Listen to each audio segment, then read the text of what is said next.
Okay.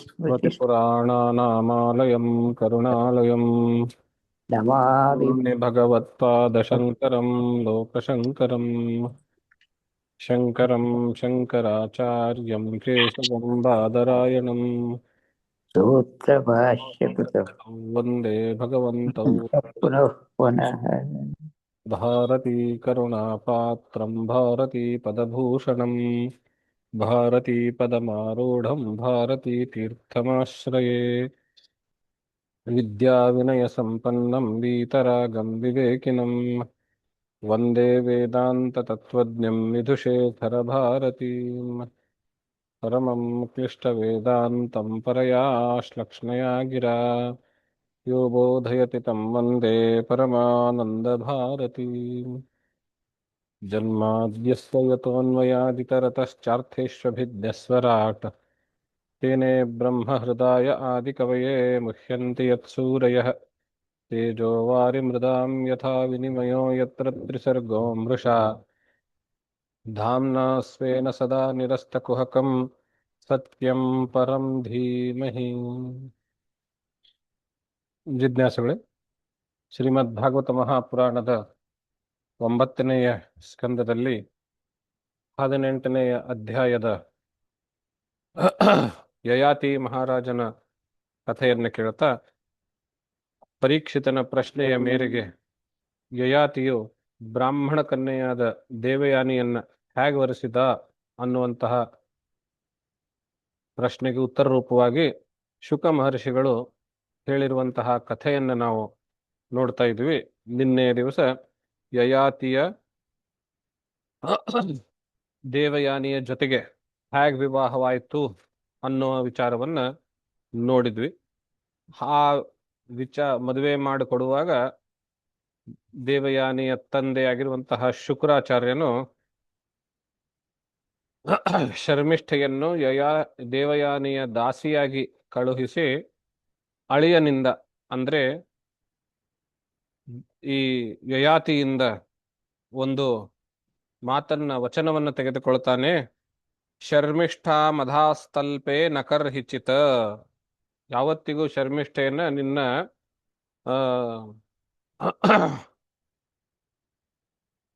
ಹಾಸಿಗೆ ಮೇಲೆ ತೆಗೆದುಕೊಳ್ಳಬೇಡ ಅನ್ನೋ ರೀತಿಯಲ್ಲಿ ವಚನವನ್ನು ತೆಗೆದುಕೊಳ್ತಾನೆ, ಅಥವಾ ರಾಜನಿಗೆ ಹೇಳ್ತಾನೆ ಆ ರೀತಿ ಕೂಡ್ದು ಅನ್ನೋ ರೀತಿ.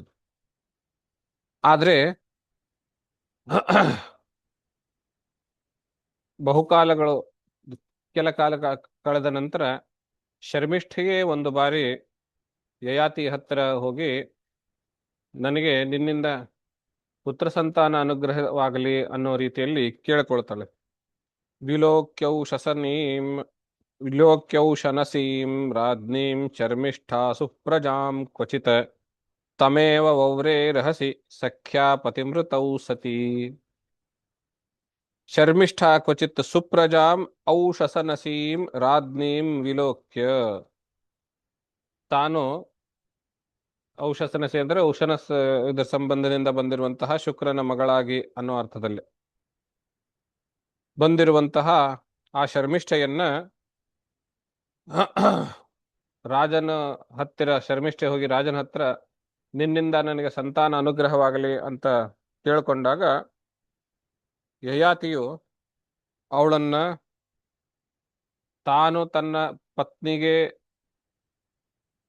ಮತ್ತು ತನ್ನ ಮಾವನಿಗೆ ಕೊಟ್ಟ ಮಾತನ್ನ ಮರೀತಾ ಇದ್ದೀನಿ ಅಥವಾ ತಿರಸ್ಕರಿಸ್ತಾ ಇದ್ದೀನಿ ಅನ್ನೋದನ್ನು ಮರೆತು ಬಿಟ್ಟು ರಾಜಪುತ್ರ್ಯಾರ್ಥಿತೋ ಪತ್ಯೆ ಧರ್ಮಂಚಾವೇಕ್ಷ ಧರ್ಮವಿತ್ ಸ್ಮರನ್ ಶುಕ್ರವಚಃ ಕಾಲೆ ದಿಷ್ಟಮೇವಾಭ್ಯಪದ್ಯತ. ಆವಾಗಲೂ ಕೂಡ ಅವನು ಮತ್ತೆ ತನ್ನ ಮೂಗಿನ ನೇರಕ್ಕೇನೆ ಧರ್ಮಶಾಸ್ತ್ರದ ಇನ್ನೊಂದು ಒಂದು ನಿಯಮವನ್ನ ತನಗೆ ಯಾವಾಗ ಬೇಕೋ, ತನಗಿಷ್ಟ ಆಗಿರುವ ನಿಯಮವನ್ನ ತನಗೆ ಯಾವಾಗ ಬೇಕೋ ಆವಾಗೆ ಅವನು ಬಳಸ್ಕೊಳ್ತಾನೆ. ಋತುಮತಿ ಆಗಿರುವಂತವಳು ಪುತ್ರ ಸಂತಾನ ಅನುಗ್ರಹಕ್ಕೆ ಕೇಳಿದಾಗ ತಿರಸ್ಕರಿಸ್ಕೂಡ್ದು ಅನ್ನುವಂತಹದ್ದು ಅದು ಪತ್ನಿಯ ಬಗ್ಗೆ ಹೇಳಿದಾಗ. ಆದ್ರೆ ಇವನು ಪತ್ನಿಯ ದಾಸಿಯರು ಕೂಡ ರಾಜ ಬಹುವಲ್ಲಭ ಅನ್ನೋ ಇಟ್ಕೊಂಡು, ಪತ್ನಿಯ ದಾಸಿಯರು ಕೂಡ ಪತ್ನಿಯರಿಗೆ ಸಮಾನ ಅನ್ನೋದನ್ನ ಇಟ್ಕೊಂಡು ಇವಳು ಕೇಳ್ತಾ ಇದ್ದಾಳೆ, ನಾನು ತಿರಸ್ಕಾರ ಮಾಡಬಾರ್ದು ಅಂತ ತನ್ನ ಇಚ್ಛೆಗೆ ಧರ್ಮಶಾಸ್ತ್ರದ ಸಮರ್ಥನೆಯನ್ನ ಪಡ್ಕೊಂಡು ಅವಳಿಂದ ಸಂತಾನವನ್ನು ಪಡೀತಾನೆ. ಹೀಗಾಗಿ ದೇವಯಾನಿಯಿಂದ ಇಬ್ರು, ಶರ್ಮಿಷ್ಠೆಯಿಂದ 3 ಜನ. ಯದುಂ ಚತುರ್ವಸುಂ ಚೈವ ದೇವಯಾನಿ ವ್ಯಜಾಯತ ದ್ರುಹ್ಯಂ ಚಾನುಂ ಚ ಪೂರುಂಚ ಶರ್ಮಿಷ್ಠಾ ವಾರ್ಷ ಪರ್ವಣಿ. ದೇವಯಾನಿಯಿಂದ ಯದು ಮತ್ತು ತುರ್ವಸು ಅನ್ನುವಂತಹ ಇಬ್ಬರು ಸಂತಾನವನ್ನು ಪಡೆದುಕೊಂಡ್ರೆ, ಶರ್ಮಿಷ್ಠೆಯಿಂದ 3 ಜನ ಮಕ್ಕಳನ್ನು ಪಡೆದುಕೊಳ್ತಾರೆ. ದ್ರುಹ್ಯು, ಅನು ಮತ್ತು ಪುರು ಅಂತ. ಈ ಪುರುನೇ ಮುಂದೆ ಮಹಾಭಾರತದ ಕಥೆಯ ಪ್ರಾರಂಭಕ್ಕೆ ಪುರು ರಾಜ ಅನ್ನುವಂತಹದ್ದು, ಪುರುವಂಶ ಅನ್ನುವಂತ ಬರುವಂತಹದ್ದು ಇವನಿಂದಲೇನೆ, ಯಯಾತಿಯ ಮಗನ ಇರುವಂತೆ ಈ ಪುರುನಿಂದಲೇನೆ ಬರುವಂತಹದ್ದು, ಮಹಾಭಾರತ ಕಥೆ ಪ್ರಾರಂಭವಾಗುವಂತಹದ್ದು.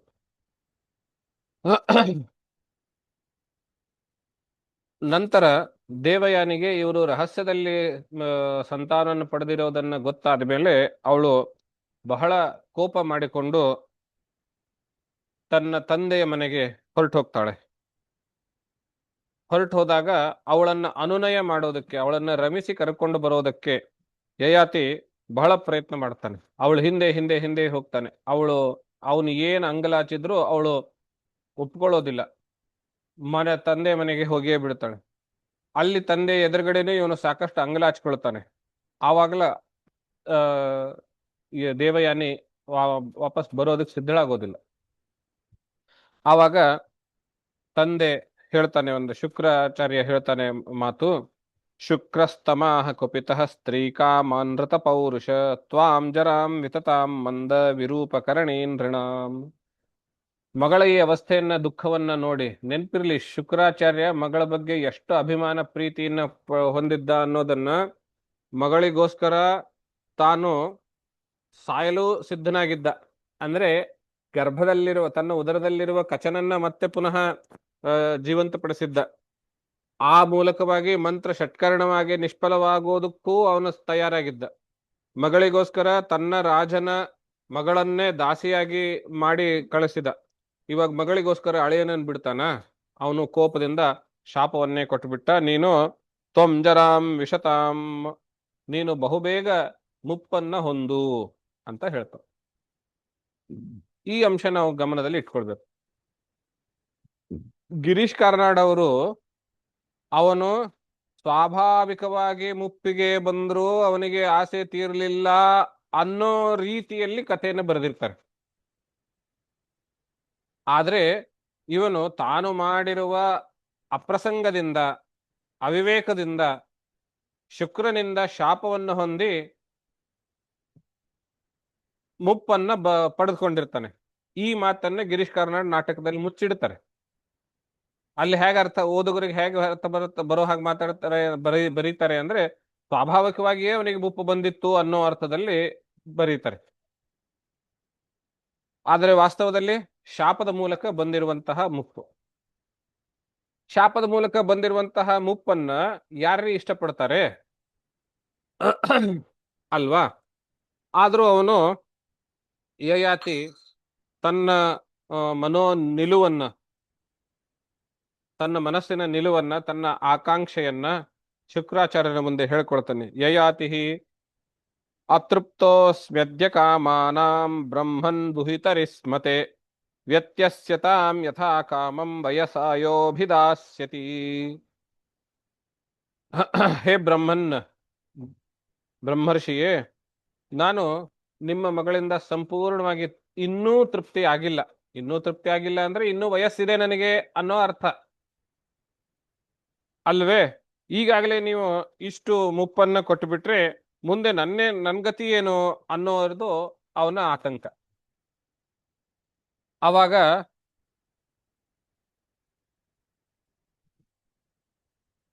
ಶುಕ್ರಾಚಾರ್ಯರು ಇವನು ಬೇಡಿಕೆಯಲ್ಲೂ ನ್ಯಾಯ ಇದೆ ಅಲ್ಲ, ಪಾಪ ಇನ್ನು ಯುವಕನೇ ಇದ್ದಾನೆ, ಆ ವಯಸ್ಸಿನಲ್ಲಿ ಅವನಿಗೆ ಮುಪ್ಪು ಬಂದ್ರೆ ತೃಪ್ತಿ ಅನ್ನೋದು ಹೇಗೆ ಬರೋದಕ್ಕೆ ಸಾಧ್ಯ? ಆ ಕಾರಣದಿಂದ ಅದಕ್ಕೇನ್ ಹೇಳ್ತಾನೆ, ವ್ಯತ್ಯಸ್ಯತಾಂ ಯಥಾ ಕಾಮಂ ವಯಸ್ಸೋ ಯೋಭಿಧಾಸ್ಯತಿ. ಓಹೋ, ಹಾಗಾದ್ರೆ ನೀನು ಯಾರ ಕಡೆಯಿಂದಾದ್ರೂನು ಯೌವನವನ್ನ ನಿನ್ನ ಮುಪ್ಪಿನ ಜೊತೆಗೆ ಅದಲಿ ಬದಲಿ ಮಾಡ್ಕೊಳ್ಳಬಹುದು, ಅದಲು ಬದಲು ಮಾಡ್ಕೊಳ್ಬಹುದು, ವ್ಯತ್ಯಸ್ಯತಾಂ ಅದಲು ಬದಲು ಮಾಡ್ಕೊಳ್ಬಹುದು ಅನ್ನೋ ರೀತಿಯಲ್ಲಿ ಉತ್ತರ ಕೊಡ್ತಾನೆ. ಈಗ ಗಿರೀಶ್ ಕಾರ್ನಾಡ್ ಅವರು ಈ ಅಂಶವನ್ನು ಮುಚ್ಚಿಡ್ತಾರೆ. ಆ ಶಾಪದಲ್ಲಿಯೇನೆ ಆ ಭಾಗ ಇದೆ ಅನ್ನೋದನ್ನು ಮುಚ್ಚಿಡ್ತಾರೆ. ಮೊದಲನೇದಾಗಿ ಅಕಾಲಿಕವಾಗಿ ಮುಪ್ಪು ಬಂದಿದ್ದನ್ನು ಮುಚ್ಚಿಡ್ತಾರೆ. ಎರಡನೇದಾಗಿ ಆ ಶಾಪಕ್ಕೆ, ನಾವು ಪುರಾಣದಲ್ಲಿ ನೋಡ್ತೀವಿ, ಪ್ರತಿಯೊಂದು ಶಾಪಕ್ಕೆ ಉಪಶಾಪ ಅಂತ ಇದ್ದೇ ಇರ್ತದೆ, ಅದನ್ನ ಹೇಗೆ ಕಡಿಮೆ ಮಾಡ್ಕೊಳ್ಳೋದು ಅನ್ನೋ ಮಾರ್ಗ ಇದ್ದೇ ಇರ್ತದೆ. ಆ ಹಿನ್ನೆಲೆಯನ್ನು ಹೇಳೋದಿಲ್ಲ, ಆ ಉಪಶಾಪದ ಮಾರ್ಗವನ್ನು ಹೇಳೋದಿಲ್ಲ. ಯಾರಿಗಾದ್ರೂ ನೀನು ನಿನ್ನ ಮುಪ್ಪನ್ನು ಕೊಟ್ಟು ಅವ್ರ ಯೌವನವನ್ನ ನೀನು ಪಡ್ಕೊಳ್ಬಹುದು ಅನ್ನುವಂತಹ ಒಂದು ವ್ಯವಸ್ಥೆ ಮಾಡಿರ್ತಾನೆ. ಈಗ ನಾವು ಸನತ್ ಕುಮಾರರಂತೆ ಚಿಕ್ಕಂದಿಲಿಂದಲೇನೆ ವೈರಾಗಿಗಳಾಗಿದ್ರು ಅಂದ್ರೆ ಅಂಥವರಿಗೆ ಯೌವನ ಎದಕ್ಕೆ ಉಪಯೋಗ? ಆ ಯೌವನವನ್ನ ಇವನು ಅವರಿಗೆ ಕೊಟ್ಟು ಮುಪ್ಪನ್ನು ಪಡೆದುಕೊಳ್ಬಹುದಲ್ಲ. ಅಂದ್ರೆ ಈ ರೀತಿ ಯೋಚನೆ ಮಾಡ್ಲಿಕ್ಕೂ ಅವಕಾಶ ಇರುತ್ತೆ. ಆದ್ರೆ ತಮ್ಮ ಮೂಗಿನ ನೇರಕ್ಕೆ ಬೇಕಾಗಿರುವಂತಹ ಅರ್ಥ ಜನರ ಮನಸ್ಸಿನಲ್ಲಿ ತುಂಬಬೇಕಾಗಿರುತ್ತೆ. ಆ ಕಾರಣದಿಂದ ಈ ಎಲ್ಲ ಅಂಶಗಳನ್ನು ಅವರು ಮುಚ್ಚಿಡ್ತಾರೆ. ಮುಂದೆ ಅವ್ರು ಹೇಳಿರುವಂತಹ ಉಪಶಾಪವನ್ನ ಕುರಿತು ಯೋಚನೆ ಮಾಡಿ ತನ್ನ ಹಿರಿಯ ಪುತ್ರನಿಗೆ ಯಯಾತಿ ಬಂದು ಕೇಳ್ಕೊಳ್ತಾನೆ, ಅವನು ಒಪ್ಕೊಳ್ಳೋದಿಲ್ಲ. ಎರಡನೇ ಮಗನಿಗೆ ಕೇಳ್ಕೊಳ್ತಾನೆ, ಅವನು ಒಪ್ಕೊಳ್ಳೋದಿಲ್ಲ. ಮೂರನೇ ಮಗನಿಗೆ ಕೇಳಿದಾಗ ಅವನು ಹೇಳ್ತಾನೆ, ತಂದೆಯ ಮಾತನ್ನ, ಅವನ ಆಸೆಯನ್ನ, ಇಚ್ಛೆಯನ್ನ ಕಾರ್ಯತಗೊಳಿಸೋದೇನೆ ಪುತ್ರನಿಗೆ ಬಂದಿರುವಂತಹ ಒಂದು ಸದವಕಾಶ. ಇಂತಹ ಅವಕಾಶ ನಾನು ಬಿಟ್ಕೊಡ್ತೇನೇನೋ ಅನ್ನೋ ರೀತಿಯಲ್ಲಿ ಅವನು ಉತ್ತಮ ಆಗ್ತಾನೆ. ಪೂರ್ಹು ಅವನು ಹೇಗೆ ಮಾತಾಡ್ತಾನೆ, ಕೋ ಅನುಲೋಕೆ ಮನುಷ್ಯೇಂದ್ರ ಪಿತುರಾತ್ಮಕೃತ ಪುಮಾನ್ ಪ್ರತಿಕರ್ತುಂ ಕ್ಷಮೋ ಯಸ್ಯ ಪ್ರಸಾದಾದ್ವಿಂದತೆ ಪರಂ. ಲೋಕದಲ್ಲಿ ತಂದೆ ಮಗನಿಗೆ ಮಾಡಿರಬಹುದಾದಂತಹ ಉಪಕಾರ ಅದು ಇಷ್ಟು ಅಂತ ಎಣಿಸ್ಲಿಕ್ಕೆ ಆಗೋದಿಲ್ಲ. ಹಾಗೆ ಎಣಿಸಿದ್ರು ಅದನ್ನ ತೀರಿಸ್ಲಿಕ್ಕೆ ಆಗೋದಿಲ್ಲ, ಪ್ರತ್ಯುಪಕಾರ ರೂಪವಾಗಿ ಕೊಡೋದಕ್ಕೆ ಆಗೋದಿಲ್ಲ. ಹಾಗೆ ಕೊಡುವ ಸಂದರ್ಭ ಇವನಿಗೆ ಯೋಗ್ಯತೆ ಇವನಿಗೆ ಬಂದಾಗ ತಂದೆ ಮುಪ್ಪಾಗಿರ್ತಾನೆ. ಆದ್ರೆ ನನ್ನ ಪುಣ್ಯ ನೋಡು, ನನ್ನ ದೈವ ನೋಡು, ನನ್ನ ತಂದೆಗೆ ನಾನು ಪ್ರತಿಯಾಗಿ ಏನಾದ್ರೂ ಒಂದು ಕೊಡುವಂತಹ ಅವಕಾಶ ನನಗೆ ಬಂತಲ್ಲ, ಇಂತಹ ಸದವಕಾಶ ನಾನು ಬಿಟ್ಕೊಡ್ತೀನೇನು ಅಂತ ಅವನು ಪುರು ಆಗಿರುವಂಥವನು ಯೋಚನೆ ಮಾಡ್ತಾನೆ. ಯೋಚನೆ ಮಾಡಿ, ಪ್ರಸಾದಾದ್ವಿಂದತೆ ಪರಂ, ಇದು ನನ್ನ ಪೂರ್ವಜನ್ಮದ ಸುಕೃತ ಪ್ರಸಾದದಿಂದಲೇನೆ ನನಗಿಂಥ ಅವಕಾಶ ಬಂದಿದೆ. ಆದ್ರಿಂದ ನಾನು ನಿಶ್ಚಿಂತೆಯಾಗಿ ನನ್ನ ಯೌವನವನ್ನ ನಾನು ಮನಸಾಪೂರ್ವಕವಾಗಿ ನಿನಗೆ ಕೊಡ್ತೇನೆ ಅಂತ ಹೇಳ್ತಾನೆ. ಗಿರೀಶ್ ಕಾರ್ನಾಡ್ ಈ ಮಾತನ್ನು ಮುಚ್ಚಿಡ್ತಾರೆ. ಮನಸಾಪೂರ್ವಕವಾಗಿ ಮಗನು ಕೊಟ್ಟಿದ್ದ ಯೌವನವನ್ನು ಕೊಟ್ಟಿದ್ದಾನೆ. ಅವನ ಮನಸ್ಸಿನಲ್ಲಿ ತಂದೆಯ ಬಗ್ಗೆ ಈ ರೀತಿಯ ಶುಶ್ರೂಷೆಯೇ ತಂದೆಯ ಮಾಡಿರುವ ಉಪಕಾರಕ್ಕೆ ಒಂದು ರೀತಿಯಲ್ಲಿ ಪ್ರತ್ಯುಪಕಾರ ಸಲ್ಲಿಸುವ ಅವಕಾಶ ನನಗೆ ಸಿಕ್ತು ಅನ್ನುವ ಈ ಭಾಗವನ್ನ, ಈ ಅಂಶವನ್ನು ಗಿರೀಶ್ ಕಾರ್ನಾಡ್ ಮುಚ್ಚಿಡ್ತಾರೆ. ಸ್ವಾಭಾವಿಕವಾಗಿ ಎಲ್ಲ ಮಕ್ಕಳು ಯಾರಿಗೆ ಕೊಡ್ತಾರೆ ಇವತ್ತಿನ ಕಾಲದಲ್ಲಿ ತಮ್ಮ ಯೌವನವನ್ನ ಅನ್ನೋ ಅರ್ಥದಲ್ಲಿ ಈ ಪುರುವನ್ನು ಅವರು ಒಂದೇ ತಕ್ಕಡಿನಲ್ಲಿ ಇಟ್ಟುಬಿಡ್ತಾರೆ. ಆದ್ರೆ ಪುರು ಹಾಗಿರ್ಲಿಲ್ಲ. ಈ ರೀತಿ ಹೇಳಿ ತನ್ನ ಯೌವನವನ್ನ ಮನಸಾಪೂರ್ವಕವಾಗಿ ಅವನಿಗೆ ವಾಪಸ್ ಕೊಡ್ತಾರೆ ತಂದೆಗೆ. ಅವನ ತಂದೆಯ ಮುಪ್ಪನ್ನ ತಾನು ತೆಗೆದುಕೊಳ್ತಾನೆ. ತೆಗೆದುಕೊಂಡು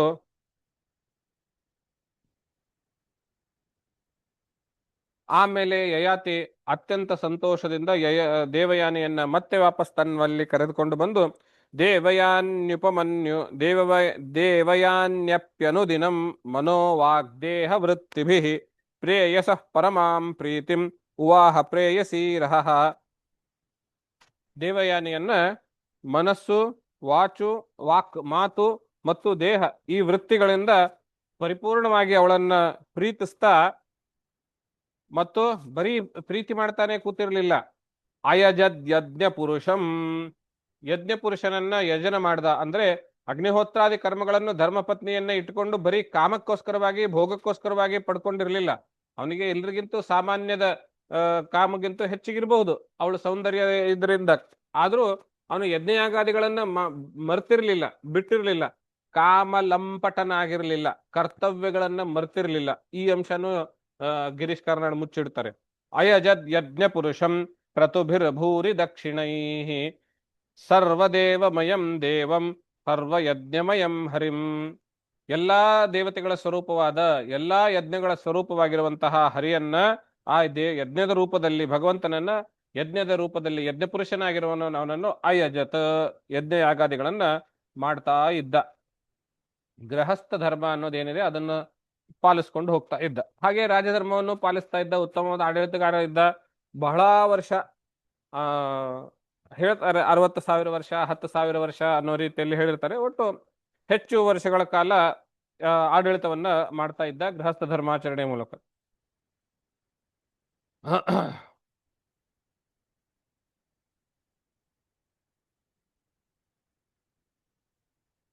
ಏವಂ ವರ್ಷ ಸಹಸ್ರಾಣಿ ಮನಶ್ಚೈರ್ಮನಸ್ಸುಖಂ ವಿದಧಾನೋಪಿ ನಾತೃಪ್ಯತ್ ಸಾರ್ವಭೌಮಃ ಕದಿಂದ್ರಿಯೈ. ಇದು ಬಹಳ ಮಹತ್ವದ ಶ್ಲೋಕ. ಏವಂ ವರ್ಷ ಸಹಸ್ರಾಣಿ, 1000 ವರ್ಷಗಳವರೆಗೂ, ಮನಶ್ಚೈರ್ಮನಸ್ಸುಖಂ ಅಂದ್ರೆ ತನ್ನ ಇಂದ್ರಿಯಗಳ ಜೊತೆಗೆ ಮನಸ್ಸನ್ನು ಸೇರಿಸಿಬಿಟ್ಟು, ಅಂದ್ರೆ ಇಂದ್ರಿಯಗಳನ್ನ ಮನಸ್ಸಿನಲ್ಲಿ ಲಗ್ನ ಮಾಡಿ ಕೇಂದ್ರೀಕರಿಸಿ, ಅಂದ್ರೆ ಮನಃಪೂರ್ವಕವಾಗಿ ಗೃಹಸ್ಥ ಧರ್ಮವನ್ನ ಆಚರಣೆ ಮಾಡಿ ಅವಳಲ್ಲಿ ದೇವಯಾನಿಯಲ್ಲಿ ರತಿಸುಖವನ್ನ ಹೊಂದಿ ಮನಃಪೂರ್ವಕವಾಗಿ ಹೊಂದಿದ್ರೂನುವೆ, ವಿದಧಾನೋಪಿ ಈ ಪ್ರಕಾರ ಪಡ್ಕೊಳ್ತಾ ಇದ್ರೂನು ಕೂಡ ನಾ ತೃಪ್ಯತ್ ಅವನಿಗೆ ತೃಪ್ತಿ ಅನ್ನೋದು ಬರಲೇ ಇಲ್ಲ. ಸಾರ್ವಭೌಮಃ ತದಿಂದ್ರಿಯೈ, ಇಂದ್ರಿಯಗಳ ಸನ್ನಿಕರ್ಷ, ಇಂದ್ರಿಯ ವಿಷಯಗಳ ಸನ್ನಿಕರ್ಷದ ಮೂಲಕ ಅವನು 1000 ವರ್ಷಗಳು ಕೂಡ ಕಾಮಭೋಗದಲ್ಲಿ ಸೇರಿದ್ರು ಅವನಿಗೆ ಯಾವುದೇ ರೀತಿಯ ತೃಪ್ತಿ ಅನ್ನೋದು ಹುಟ್ಲಿಲ್ಲ. ಈ ಅಂಶ ಪುರಾಣ ಅಥವಾ ಮಹಾಭಾರತ ಯಯಾತಿಯ ಮೂಲಕವಾಗಿ ನಮ್ಮಗಳಿಗೆ ತಿಳಿ ಹೇಳಲು ಈ ಯಯಾತಿಯ ಕಥೆ ಹುಟ್ಟುಕೊಂಡಿದೆ. ಇಡೀ ಯಯಾತಿ ಕಥೆಯಿಂದ ನಾವುಗಳು ಪಡ್ಕೊಳ್ಳಬೇಕಾಗಿರುವಂತಹ ಸಂದೇಶ ಏನಾದರೂ ಇದೆ ಅಂತಾದ್ರೆ ಅದು 1000 ವರ್ಷ ನೀನು ಭೋಗ ಮಾಡಿಕೊಂಡ್ರೂ ಕೂಡ ತೃಪ್ತಿ ಅನ್ನೋದು ಸಿಗೋದಿಲ್ಲ, ಕಾಮಭೋಗದಲ್ಲಿ ತೃಪ್ತಿ ಅನ್ನೋದು ಸಿಗೋದಿಲ್ಲ ಅನ್ನೋದಕ್ಕೆ ಎಕ್ಸಾಂಪಲ್ ಯಯಾತಿ. ಈ ರೀತಿಯಾಗಿ ನಾವು ಯಯಾತಿ ಕಥೆಯನ್ನ ನೋಡ್ಬೇಕು.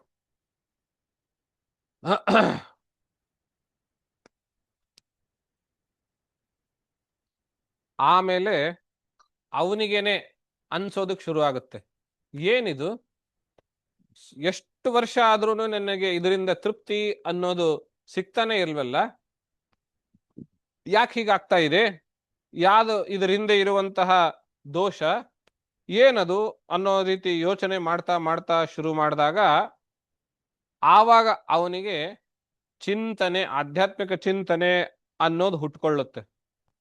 ಹಾಗೆ ಹುಟ್ಕೊಂಡಾಗ ಅದನ್ನೇ ಅವನು ಇನ್ನೂ ಸ್ವಲ್ಪ ಆಳವಾಗಿ ಯೋಚನೆ ಮಾಡ್ತಾ ಇದ್ದಾಗ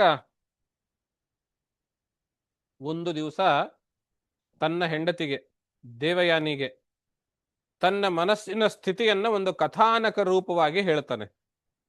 ವಾಸ್ತವದಲ್ಲಿ ಆ ಕಥೆಯಲ್ಲಿ ಒಂದು ಟಗರು ಮತ್ತು ಒಂದು ಮೇಕೆ ಇರುತ್ತೆ. ಆ ಟಗರನ್ನ ತಾನಾಗಿಯೂ ಮೇಕೆಯನ್ನ ದೇವಯಾನಿಯಾಗಿಯೂ ಪ್ರತೀಕ ರೂಪವಾಗಿ ಬಳಸಿ ತನ್ನ ಕಥೆಯನ್ನೇ ಆ ಟಗರು ಮೇಕೆ ರೂಪದಲ್ಲಿ ಹೇಳ್ತಾನೆ. ಹೀಗೆ ಒಂದಾನೊಂದು ಕಾಡಿನಲ್ಲಿ ಮೇಕೆ ಬಾವಿಯಲ್ಲಿ ಸಿಕ್ಕೊಂಬಿತ್ತಿತ್ತು, ಟಗರು ಅದನ್ನು ರಕ್ಷಣೆ ಮಾಡ್ತು. ಮೇಕೆ ಸೌಂದರ್ಯದಿಂದ ಟಗರಿಗೆ ಆಸೆ ಆಯ್ತು, ಅಯಾಷ್ಟು ಸುಖ ಪಟ್ರುನುವೆ ಆ ಟಗರಿಗೆ ಕೊನೆ ತೃಪ್ತಿ ಅನ್ನೋದು ಸಿಗಲಿಲ್ಲ ಅನ್ನೋ ರೂಪವಾಗಿ ತನ್ನ ಕಥೆನೇ ಟಗರು ಮೇಕೆಯ ರೂಪದಲ್ಲಿ ದೇವಯಾನಿ ಕಥೆ ಹೇಳ್ತಾನೆ. ಹೀಗೆ ಆ ಕಥೆ ಮುಗಿಯುವ ಹೊತ್ತಿಗೆ ಆ ಟಗರಿಗೆ ತೃಪ್ತಿ ಅನ್ನೋದು ಸಿಕ್ಕಿಲ್ಲ ಅನ್ನೋ ಮಾತು ಹೇಳಿದಾಗ ದೇವಯಾನಿಗೆ ಅರ್ಥ ಆಗುತ್ತೆ, ಈ ಕಥೆ ಇವನದೇ ಆಗಿದೆ. ಈ ಕಥೆಯಲ್ಲಿ ಹೇಳಿರುವಂತಹ ಟಗರಿಗೆ ಯಾವ ರೀತಿ ತೃಪ್ತಿ ಅನ್ನೋದು ಸಿಕ್ಕಿಲ್ವೋ ಹಾಗೆ ಇವನಿಗೂ ಕೂಡ ತೃಪ್ತಿ ಅನ್ನೋದು ಸಿಕ್ಕಿಲ್ಲ ಅನ್ನೋದು ಅವಳಿಗೆ ಗೊತ್ತಾಗುತ್ತೆ. ಗೊತ್ತಾದಾಗ ಆ ಕಥೆ ಹೇಳುವಾಗ ಮನುಸ್ಮೃತಿ ಒಂದು ವಾಕ್ಯವನ್ನ ಅಲ್ಲಿ ಕೋಟ್ ಮಾಡ್ತಾರೆ. ನಜಾತು ಕಾಮಃ ಕಾಮಾನಾಂ ಉಪಭೋಗೇನ ಶಾಮ್ಯತೆ ಹವಿಷಾ ಕೃಷ್ಣವರ್ತ್ಮೇವ ಭೂಯ ಏವಾಭಿವರ್ಧತೆ. ಮನುಸ್ಮೃತಿಯಲ್ಲಿ ಬರುವಂತಹ ಮಾತು. ಈ ಶ್ಲೋಕ ನಮಗೆ ಇದರಿಂದ ಪಾಠ. ನೇರವಾಗಿ ಹೇಳೋದು ಅಂದ್ರೆ ಏನದು ಶ್ಲೋಕ, ನ ಜಾತು ಕಾಮಃ ಕಾಮಾನಾಂ ಉಪಭೋಗೇನ ಶಾಮ್ಯತೆ. ಕಾಮಗಳ ತೃಪ್ತಿ ಉಪಭೋಗದಿಂದ ಆಗೋದಿಲ್ಲ, ಉಂಟಾಗೋದಿಲ್ಲ. ಅಂದ್ರೆ ಕಾಮವು ಉಪಭೋಗಿಸುವುದರ ಮೂಲಕ ಶಮನವಾಗೋದಿಲ್ಲ. ಉಪಭೋಗೇನ ನ ಶಾಮ್ಯತೆ. ಬದಲಾಗಿ ಹವಿಷ ಕೃಷ್ಣವರ್ತ್ಮೇವ ಭೂಯ ಏವಾಭಿವರ್ಧತೆ.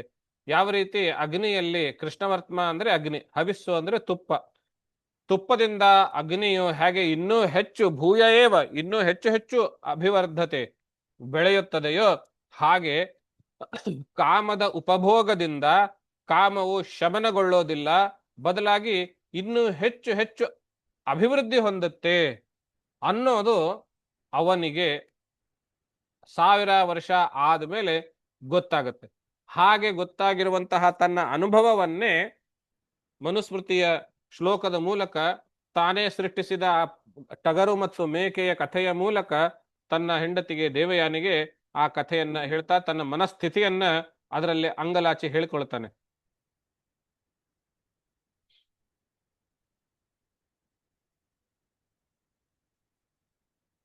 ಪೂರ್ಣಂ ವರ್ಷ ಸಹಸ್ರಂ ಮೇ ವಿಷಯಾನ್ ಸೇವತೋ ಅಸಕೃತ್ ತಥಾಪಿ ಚಾನುಸವನಂ ತೃಷ್ಣಾ ತೇಷು ಉಪಜಾಯತೆ.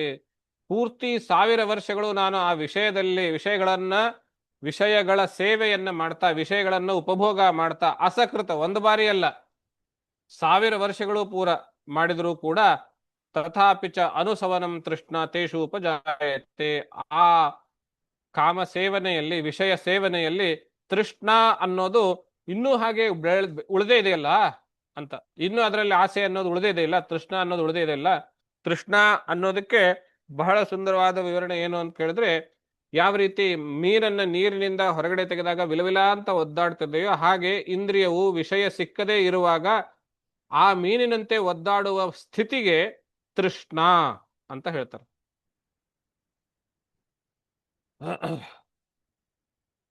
ಈ ಪ್ರಕಾರ ತಸ್ಮಾದೇತಾಮಹಂ ತ್ಯಕ್ತ್ವಾ ಬ್ರಹ್ಮಣ್ಯಾದಾಯ ಮಾನಸಂ ನಿರ್ದ್ವಂದ್ವೋ ನಿರಹಂಕಾರಃ ಚರಿಷ್ಯಾಮಿ ಮೃಗೈಃ ಸಹ. ಇದು ಅವನ ಕೊನೆ ನಿರ್ಣಯ. ಇಷ್ಟೆಲ್ಲ ಅನುಭವ ಪಟ್ಟು ಆಮೇಲೆ ಅವನು ಮನಸ್ಸಿನಲ್ಲಿಯೇನೆ ಎಲ್ಲವನ್ನ ಯೋಚನೆ ಮಾಡಿ ಮಾಡಿ ಕೊನೆಗೆ ತನ್ನ ಹೆಂಡತಿಗೆ ಕಥಾನಕ ರೂಪವಾಗಿ ತನ್ನ ಮನಸ್ಸಿನ ಸ್ಥಿತಿಯನ್ನ ಹೇಳಿ ಕೊನೆಗೆ ನಿಲುವನ್ನ, ನಾನು ಏನ್ ನಿಲುವು ಪಡೆದಿದ್ದೇನೆ, ಇವಾಗ ನಾನೇನು ನಿರ್ಣಯ ಮಾಡಿದ್ದೇನೆ ಅನ್ನೋದನ್ನ ಹೇಗೆ ಹೇಳ್ತಾನೆ.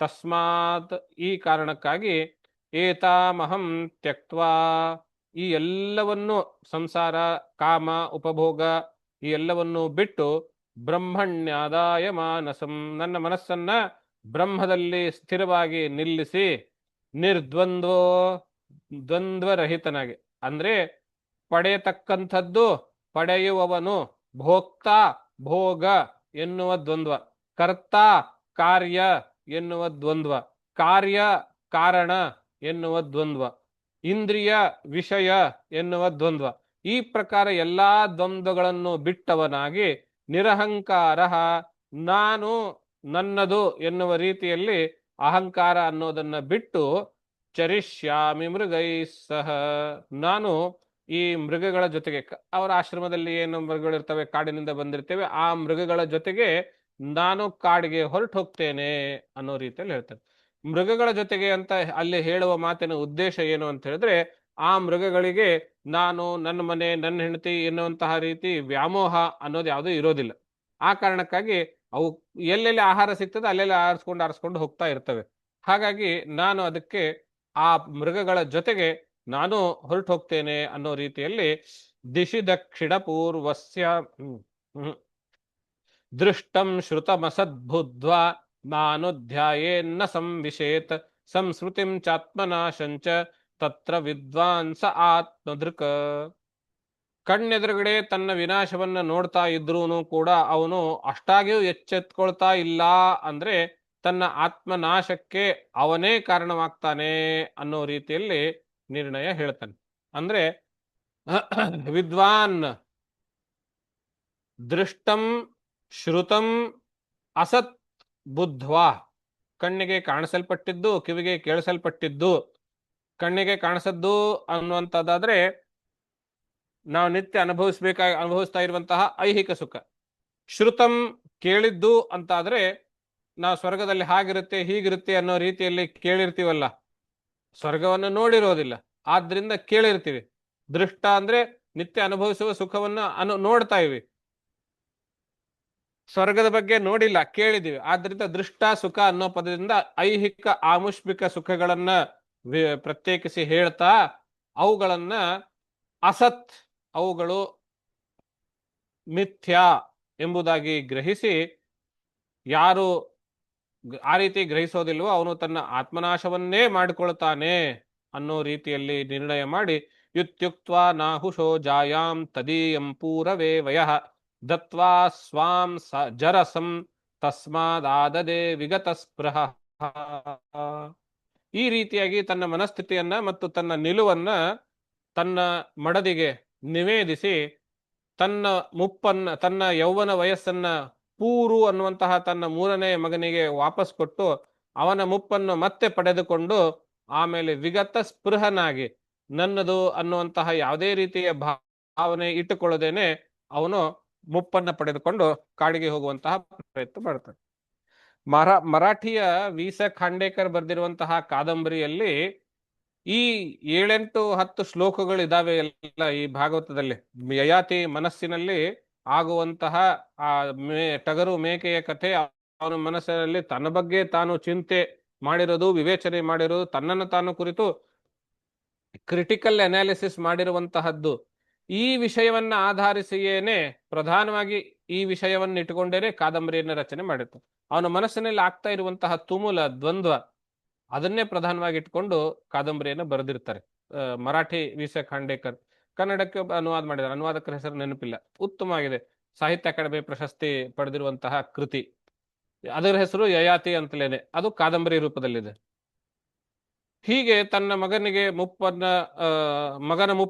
ಮಗನಿಗೆ ತಾನೇ ಕೊಟ್ಟಿರುವಂತಹ ಮುಪ್ಪನ್ನ ವಾಪಸ್ ಪಡೆದು ಅವನ ವಯಸ್ಸನ್ನ ತಾನೇ ಪಡ್ಕೊಂಡಿರುವುದನ್ನ, ಯೌವನವನ್ನ ಅವನಿಗೆ ವಾಪಸ್ ಕೊಟ್ಟು ತಾನು ಕಾಡಿಗೆ ಹೋಗ್ತಾನೆ. ಮಕ್ಕಳಿಗೆ ತನ್ನ ರಾಜ್ಯವನ್ನೆಲ್ಲವನ್ನು ಹಂಚಿ ಹೋಗ್ತಾನೆ. ದಿಶಿ ದಕ್ಷಿಣ ಪೂರ್ವಸ್ಯಾಂ ದ್ರೂಹ್ಯಂ ದಕ್ಷಿಣತೋ ಯದುಂ ಪ್ರತೀಚ್ಯಾಂ ತುರ್ವಸುಂ ಚಕ್ರೇ ಹ್ಯುದೀಚ್ಯಾಬ್ ಅನುಮೀಶ್ವರಂ. 4 ಮಕ್ಕಳನ್ನ ದ್ರೈಹುಗೆ ದಕ್ಷಿಣ ದಿಕ್ಕಿನಲ್ಲಿ, ಯದುಗೆ ದ್ರೈಹುಗೆ ಪೂರ್ವಕ್ಕೆ, ಯದುಗೆ ದಕ್ಷಿಣ ದಿಕ್ಕಿಗೆ, ಪಶ್ಚಿಮಕ್ಕೆ ತುರ್ವಸುಗೆ, ಉದೀಚಿಗೆ ಅನು ಅನ್ನುವಂಥವನಿಗೆ ಮಧ್ಯದಲ್ಲಿ ತಾನು, ಅಂದ್ರೆ ಆ ಪುರು ಅವನಿಗೆ ಮಧ್ಯದಲ್ಲಿ ಇರುವ ಭೂಮಂಡಲಸ್ಯ ಸರ್ವಸ್ಯ ಸ್ವಲ್ಪ ಭಾಗಗಳನ್ನ ಅವರಿಗೆ 4 ಮಕ್ಕಳಿಗೆ ಕೊಟ್ಟು, ಇವನಿಗೆ ಉಳಿದ ಎಲ್ಲಾ ಭಾಗವನ್ನ ಕೊಟ್ಟು, ಅಂದ್ರೆ ಆಯಾ ದಿಕ್ಕಿನ ಸ್ವಲ್ಪ ಭಾಗ ತನ್ನ ಇತರ ಮಕ್ಕಳಿಗೆ. ಯಾಕೆಂದ್ರೆ ಅವರು ಇವನ ಬೇಡಿಕೆಯನ್ನ ಹಿಂದೆ ತಿರಸ್ಕರಿಸಿದ್ರು, ಇವನು ಅದನ್ನು ಪುರಸ್ಕರಿಸಿ ಮನಸ್ಸಾಪೂರ್ವಕವಾಗಿ ಒಪ್ಪಿಕೊಂಡಿದ್ದ. ಆದ್ರಿಂದ ಇವನಿಗೆ ಹೆಚ್ಚಿನ ಭಾಗವನ್ನ ಕೊಟ್ಟು, ಭೂಮಂಡಲಸ್ಯ ಸರ್ವಸ್ಯ, ಉಳಿದಂತಹ ಎಲ್ಲಾ ಭೂಮಂಡಲ ಭಾಗವನ್ನ ಆ ಮಗನಿಗೆ ಕೊಟ್ಟು, ಆಮೇಲೆ ಅವನು ಅಭಿಷಿಚ್ಯ ಅಗ್ರಜಾಂಸ್ತಸ್ಯ, ಆ ಎಲ್ಲಾ ಅಣ್ಣಂದರಿಗೆ, ಇವನು ಕೊನೆಯವನಲ್ವೇ, ಎಲ್ಲಾ ಅಣ್ಣಂದರಿಗೆ ನೀವು ಇವನ ಕೆಳಗಡೆಯಲ್ಲಿಯೇ ಕೆಲಸ ಮಾಡಬೇಕು ಅಂತ ಅವರಿಗೆ ಕಟ್ಟಪ್ಪಣೆಯನ್ನ ಹೇಳಿ, ಆಮೇಲೆ ಅವನು ಯಯೌವನಂ ಕಾಡಿಗೆ ಹೋಗ್ತಾನೆ. ಕಾಡಿಗೆ ಹೋಗಿ ಆಸೇವಿತಂ ವರ್ಷಪೂಗಾನ್ ಷಡ್ವರ್ಗಂ ವಿಷಯೇಷು ಸಹ ಕ್ಷಣೇನ ಮುಮುಚೆ ನೀಡಂ ಜಾತ ಪಕ್ಷ ಇವ ದ್ವಿಜಃ. ಬಹಳ ಸುಂದರವಾಗಿರುವಂತಹ ಉಪಮ. ಏನು, ತನ್ನ ಇಡೀ ಜೀವನ ಪರ್ಯಂತವಾಗಿ ತನ್ನ ಶರೀರ ಸಂಪೂರ್ಣವಾಗಿ ಭೋಗಕ್ಕೇನೆ ಬಳಸಿರುವಂತವನು, ವಿಷಯಗಳಲ್ಲಿಯೇನೆ ಮಗ್ನನಾಗಿರುವಂಥವನು, ಯಾವ ರೀತಿ ಪಕ್ಷಿ ಗೂಡಿನಲ್ಲಿ ಹುಟ್ಟಿ ಅಲ್ಲಿಯೇ ಇದ್ದು ರೆಕ್ಕೆ ಬೆಳೆಯುವವರೆಗೂ ಆ ಗೂಡಿನಲ್ಲಿಯೇ ಇದ್ದು ರೆಕ್ಕೆ ಬೆಳೆದ ತಕ್ಷಣ ಆ ಗೂಡನ್ನು ಬಿಟ್ಟು ಹಾರಿ ಹೋಗ್ತದೆಯೋ, ಹಾಗೆ ಇವನಿಗೆ ಜ್ಞಾನೋದಯವಾದ ತಕ್ಷಣ ಆ ಎಲ್ಲ ಶರೀರವನ್ನ, ಇಂದ್ರಿಯಗಳನ್ನ, ಮನಸ್ಸನ್ನ ಎಲ್ಲವನ್ನು ಬಿಟ್ಟು ಕಿತ್ಕೊಂಡು ಹೋದ್ನಂತೆ. ಜಾತ ಪಕ್ಷ ಇವ ದ್ವಿಜಃ. ದ್ವಿಜಃ ಇಲ್ಲಿ ಪಕ್ಷಿ 2 ಬಾರಿ ಹುಟ್ಟೋದು, ಮೊಟ್ಟೆಯಿಂದ 1 ಬಾರಿ, ತಾಯಿ ಗರ್ಭದಿಂದ 1 ಬಾರಿ ಅನ್ನೋ ಅರ್ಥದಲ್ಲಿ. ಸತತ್ರ ನಿರ್ಮುಕ್ತ ಸಮಸ್ತ ಸಂಗ ಆತ್ಮಾನುಭೂತ್ಯ ವಿದುತ ತ್ರಿಲಿಂಗ ಪರೇ ಮಲೆ ಬ್ರಹ್ಮಣಿ ವಾಸುದೇವೇ ಲೇಭೆ ಗತಿಂ ಭಾಗವತೀಂ ಪ್ರತೀತಃ. ಆಮೇಲೆ ಸಹ ಅವನು ಕಾಡಿನಲ್ಲಿ ನಿರ್ಮುಕ್ತ ಸಮಸ್ತ ಸಂಘ, ಎಲ್ಲಾ ರೀತಿಯ ಸಂಘಗಳಿಂದ ಮುಕ್ತನಾಗಿ ಆತ್ಮಾನುಭೂತ್ಯ, ತನ್ನ ಆತ್ಮವನ್ನೇ ಕೇಂದ್ರೀಕೃತದಲ್ಲಿಟ್ಟುಕೊಂಡು ಅದನ್ನ ಅನುಭವಿಸ್ತಾ ವಿಧುತ ತ್ರಿಲಿಂಗ, ತ್ರಿಗುಣಾತ್ಮಕವಾಗಿರುವಂತಹ ಆ ಶರೀರವನ್ನ ವಿಧುತ ತೊಳೆದು ಹಾಕಿ ಅಂತ. ತೊಳೆದು ಹಾಕಿ ಅಂದ್ರೆ ಏನು? ಅದ್ರ ಮೇಲೆ ಇರುವಂತಹ ಕಳಂಕಗಳನ್ನೆಲ್ಲ ಕಿತ್ತಾಕಿ ಶುದ್ಧವಾಗಿ ತ್ರಿಗುಣಗಳಿಂದ ಕೂಡಿರುವಂತಹ ಆ ಗುಣಗಳಿಗಿಂತಲೂ ಅತೀತವಾಗಿ ಪರೇ ಅಮಲೆ ಬ್ರಹ್ಮಣಿ, ಶ್ರೇಷ್ಠವಾಗಿರುವಂತಹ ಮಲರಹಿತವಾಗಿರುವಂತಹ ಆ ಬ್ರಹ್ಮದಲ್ಲಿ, ಯಾವುದು? ವಾಸುದೇವೇ, ವಾಸುದೇವ ಎಂಬಂತಹ ಬ್ರಹ್ಮದಲ್ಲಿ ಗತಿಂ ಭಾಗವತೀಂ ಗತಿಂ, ಪರಮ ಭಾಗವತವರು ಪಡೆದುಕೊಳ್ಳುವಂತಹ ಉತ್ತಮೋತ್ತಮ ಗತಿಯನ್ನ ಲೇಭೆ, ಪಡೆದುಕೊಂಡನು ಅನ್ನುವಂತಹ ಮಾತು ನೋಡಿ. ಈ ಯಯಾತಿಯ ಕಥೆಯಿಂದ ನಾವೇನಾದ್ರೂ ಕಲಿಯೋದು ಅಂತಾದ್ರೆ, 1000 ವರ್ಷ ನೀನು ಕಾಮಾಸಕ್ತನಾಗಿದ್ರು ಅದರಿಂದ ತೃಪ್ತಿ ಸಿಗೋದಿಲ್ಲ. ಆದ್ರಿಂದ ಯಯಾತಿ ಅದೆಲ್ಲವನ್ನು ಬಿಟ್ಟು ರಾಜ್ಯ ಎಲ್ಲವನ್ನು ಮಕ್ಕಳಿಗೊಪ್ಪಿಸಿ ಕಾಡಿಗೆ ಹೋಗಿ ಅವನು ಇದರ ಮೇಲೆ ಇರುವಂತಹ, ಶರೀರದ ಮೇಲೆ ಇರುವಂತಹ ವ್ಯಾಮೋಹವನ್ನೆಲ್ಲವನ್ನು ಬಿಟ್ಟಾದ ತಕ್ಷಣ ಅವನು ನಿರ್ಮುಕ್ತನಾಗಿ ಆತ್ಮಾನುಭವವನ್ನೇ ಪ್ರತಿನಿತ್ಯ ಸವಿಯುತ್ತಾ ಇರುವಾಗ ಅವನು ಪರಮ ಭಾಗವತೋತ್ತಮನು ಪಡೆದುಕೊಳ್ಳುವಂತಹ ವಾಸುದೇವ ಐಕ್ಯ ಎನ್ನುವಂತಹ ಒಂದು ಸ್ಥಿತಿಯನ್ನ ಪಡೆದುಕೊಳ್ಳುತ್ತಾನೆ ಅನ್ನುವಂತಹ ಮಾತನ್ನ ಯಯಾತಿ ಮೂಲಕವಾಗಿ ಹೇಳ್ತಾನೆ. ಅಂದ್ರೆ ಇದರಲ್ಲಿಯೂ ಕೂಡ ಒಂದೇನು ಸಂದೇಶ, ನೀನು ಎಂತಹ ಲೋಭಿಯಾಗಿರಲಿ, ಕಾಮಾಭಿಷ್ಟನಾಗಿರಲಿ, ಒಂದು ಬಾರಿ ನೀನು ಶರೀರದ ಮೇಲಿರುವ ವ್ಯಾಮೋಹವನ್ನ ಮನಸ್ಸ ಸಂಪೂರ್ಣವಾಗಿ ತ್ಯಜಿಸಿದ್ರೆ ಅದಕ್ಕೆ ಮತ್ತೆ ಆ ಯಾವ ವ್ಯಾಮೋಹ ಆಗ್ಲಿ ಅಂಟು ಅನ್ನೋದಾಗ್ಲಿ ಇರೋದಿಲ್ಲ. ಶರೀರದ ಮೇಲೆ ವ್ಯಾಮೋಹ ಇರುವವರೆಗೆ ಮಾತ್ರ ನಿನಗೆ ಕರ್ಮ ಫಲದ ಅಂಟು. ಶರೀರದ ಮೇಲೆ ವ್ಯಾಮೋಹವನ್ನೇ ನೀನು ಬಿಟ್ಟಾಗ ಯಾವುದೇ ರೀತಿಯ ಫಲ ಅಂಟೋದಿಲ್ಲ. ಅದನ್ನ ಈ ಯಯಾತಿಯ ಕಥೆಯ ರೂಪದಲ್ಲಿ ಹೇಳ್ತಾರೆ. ಎಂತಹ ಕಾಮಾವಿಷ್ಟನಾಗಿದ್ರೂ ಪರವಾಗಿಲ್ಲ, ಒಂದು ಬಾರಿ ಆ ವ್ಯಾಮೋಹವನ್ನು ಬಿಟ್ರೆ ನೀನು ಆ ಮುಕ್ತ ಪರಮ ಭಾಗವತೋತ್ತಮ ಸ್ಥಿತಿಯನ್ನ ಪಡೆಯುತ್ತೀಯ ಅನ್ನೋ ರೀತಿಯಲ್ಲಿಯೇ ಹೇಳುವಂಥದ್ದಾಗ್ತದೆ. ಆ ಕಾರಣದಿಂದ ಶುಕ ಮಹರ್ಷಿ ಅಂತಹ ಕಾಮಿಷ್ಠನಿಗೂ ಆ ಭಾಗವತ ಸ್ಥಿತಿಯನ್ನ, ಅಂದ್ರೆ ಪರಬ್ರಹ್ಮನಾಗಿರುವಂತಹ ವಾಸುದೇವನಲ್ಲಿ ಒಂದಾಗುವ ಸ್ಥಿತಿಯನ್ನ, ಆ ಫಲವನ್ನು ಅವನಿಗೆ ಕೊಟ್ಟೇ ಅಲ್ಲ. ಆದ್ರಿಂದ ಅವನಿಗೆ ನಮಸ್ಕಾರ ಮಾಡ್ತಾರೆ. ನಮಸ್ತುಭ್ಯಂ ಭಗವತೆ ವಾಸುದೇವಾಯ ವೇದಸೆ ಸರ್ವಭೂತ ನಿವಾಸಾಯ ಶಾಂತಾಯ ಬೃಹತೆ ನಮಃ. ಆ ಮೂಲಕವಾಗಿ, ಆ ಯಯಾತಿಯ ಪಾತ್ರ ಮೂಲಕವಾಗಿ ವಾಸುದೇವನಿಗೆ ಈ ನಮಸ್ಕಾರವನ್ನು ಹೇಳ್ತಾರೆ. ವಾಸುದೇವ ಭಗವಂತನಿಗೆ ನಮಸ್ಕಾರ. ವೇದಸೆ ಪರಬ್ರಹ್ಮವಾಗಿರುವಂಥವನು, ಸರ್ವಭೂತ ನಿವಾಸಾಯ ಎಲ್ಲ ಭೂತಗಳಲ್ಲಿಯೂ ನಿನ್ನ ನಿವಾಸ ಇರುವಂತಹದ್ದು, ಶಾಂತಾಯ ಯಾವುದೇ ರೀತಿಯ ಅಂತರ ಇಂದ್ರಿಯ ಬಹಿರಿಂದ್ರಿಯ ಯಾವುದೇ ಚಲನೆ ವಿಚಲನೆ ಇಲ್ಲದೆ ಶಾಂತ ರೂಪವಾಗಿರುವಂತಹ ಬೃಹತೆ, ಎಲ್ಲಕ್ಕಿಂತ ದೊಡ್ಡದಾಗಿರುವಂತಹ ವಾಸುದೇವನಿಗೆ ನಮಸ್ಕಾರ. ಯಯಾತಿ ಅಂಥವನಿಗೂ ನೀನು ಮೋಕ್ಷವನ್ನು ಕೊಟ್ಟಿಯಲ್ಲ, ನಮಸ್ಕಾರ ಅನ್ನೋ ರೀತಿಯಲ್ಲಿ ಹೇಳ್ತಾರೆ. ಇದು ಯಯಾತಿಯ ಮೂಲ ಕಥೆ. ನಾವು ಅದರಲ್ಲಿ ಗ್ರಹಿಸ್ತೀವಿ, ಯಯಾತಿ ಕೊನೆಗೆ ಶರೀರದ ಮೇಲಿರುವ ವ್ಯಾಮೋಹವನ್ನ ಬಿಟ್ಟ ತಕ್ಷಣದಲ್ಲಿ ಯಾವ ರೀತಿ ರೆಕ್ಕೆ ಬಂದ ತಕ್ಷಣ ತನ್ನ ಗೂಡನ್ನು ಬಿಟ್ಟು ಹಾರಿ ಹೋಗ್ತದೆಯೋ ಪಕ್ಷಿ, ಆ ರೀತಿ ಜ್ಞಾನೋದಯವಾದ ತಕ್ಷಣ ಅವನು ಶರೀರದ ಮೇಲಿನ ವ್ಯಾಮೋಹ ಎಲ್ಲವನ್ನು ಬಿಟ್ಟು ಮುಕ್ತನಾಗ್ತಾನೆ. ಪರಮ ಭಾಗವತರು ಹೋಗಿ ಸೇರುವಂತಹ ವಾಸುದೇವ ಬ್ರಹ್ಮನಲ್ಲಿ ಸೇರುವಂತಹ ಐಕ್ಯವನ್ನು ಹೊಂದುವಂತಹ ಫಲವನ್ನ ಪಡ್ಕೊಳ್ತಾನೆ ಅನ್ನುವಂತಹದ್ದನ್ನು ನಾವು ಇಲ್ಲಿ ನೆನಪಿಟ್ಟು, ಈ 3 ದಿವಸಗಳಲ್ಲಿ ಯಯಾತಿಯ ಕಥೆಯನ್ನ, ಆ ಕಥೆಯ ಯಯಾತಿಯ ಪಾತ್ರದ ಬಗ್ಗೆ ಆಧುನಿಕರು ಪುರಾಣಗಳ ಮೇಲೆ ಒಂದು ರೀತಿ ಅಸಡ್ಡೆ ಉಂಟಾಗಲಿ ಅನ್ನೋ ಉದ್ದೇಶದಿಂದಲೇನೆ ಕಥೆಯನ್ನ ತಿರುಚಿ, ಪಾತ್ರವನ್ನ ತಿರುಚಿ ಆ ರೀತಿ ಸೃಷ್ಟಿ ಮಾಡಿದ್ದು ಅನ್ನೋದಕ್ಕೆ ಅನೇಕ ಉಪಪತ್ತಿಗಳನ್ನ ನೋಡಿದ್ವಿ. ಆದ್ರಿಂದ ನಾವು ಇಂತಹ ಕಥೆಗಳಿಂದ ನಾವು ಸಂದೇಶ ಏನು ಪಡೆದುಕೊಳ್ಬೇಕು ಅನ್ನೋದನ್ನ ಸ್ಪಷ್ಟವಾಗಿ ಮನಸ್ಸಿನಲ್ಲಿ ಗ್ರಹಿಸಿ ಆ ಸಂದೇಶದ ಕಡೆಗೆ ನಮ್ಮ ಗಮನ ಇರಬೇಕೇ ಹೊರತು ಸನ್ನಿವೇಶಗಳ ಕಡೆಗೆ ಅಲ್ಲ ಅನ್ನೋದನ್ನು ನೋಡ್ತಾ 18ನೇ ಅಧ್ಯಾಯವನ್ನ ಇಲ್ಲಿಗೆ ಸಮಾಪ್ತಿಗೊಳಿಸ್ತೇವೆ. ಇಲ್ಲಿಗೆ ಈ ಪಾಠವನ್ನು ಮುಗಿಸ್ತೇವೆ. ಎಲ್ರಿಗೂ ನಮಸ್ಕಾರ. ಮುಂದಿನ ದಿನಗಳಲ್ಲಿ ಮುಂದಿನ ಅಧ್ಯಾಯ ಮುಂದುವರಿಯುತ್ತದೆ. ಶುಭರಾತ್ರಿ. ನಮಸ್ಕಾರ ಗುರುಗಳೇ. ಎಲ್ರಿಗೂ ನಮಸ್ಕಾರ.